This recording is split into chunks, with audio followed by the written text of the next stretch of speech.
Eto na naman mga kaidol, nagbabalik na naman ako mga kaidol. At diretsuhan tayo mga kaidol, si Sara Duterte.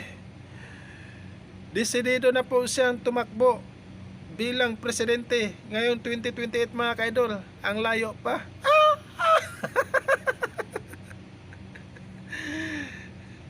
Desidido na po na tatakbo siya bilang presidente mga kaidol, si Sara Duterte. Dahil po sa Iglesia ni Cristo, mawalang galang na po, INC. Kumbaga parang ginagamit kayo ni Sara Duterte, no? Nag-decide na po siya na maging presidente ngayong 2028 dahil sinusuportahan sa Iglesia ni Cristo. Marami daw, marami sumusuporta sa mga INC. Ano ba yan?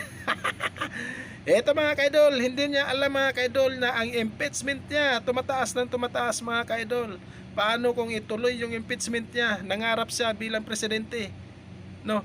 Paano kung ituloy ang impeachment niya? Hindi na siya makatakbo. Sara Duterte, bago ka tumakbo bilang presidente, harapin mo muna yung mga kaso mo. Harapin mo muna yung 4 na impeachment na yan, yung kaso mo. Baka may pang 5 pa yan. Baka dumami na dumami pa yung impeachment mo, Sara Duterte.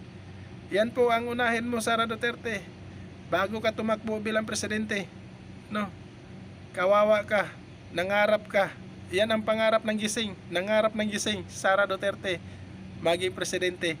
Kaya harapin mo muna yung mga kaso mo bago ka tumakbo bilang presidente. Panoorin mga kaidol.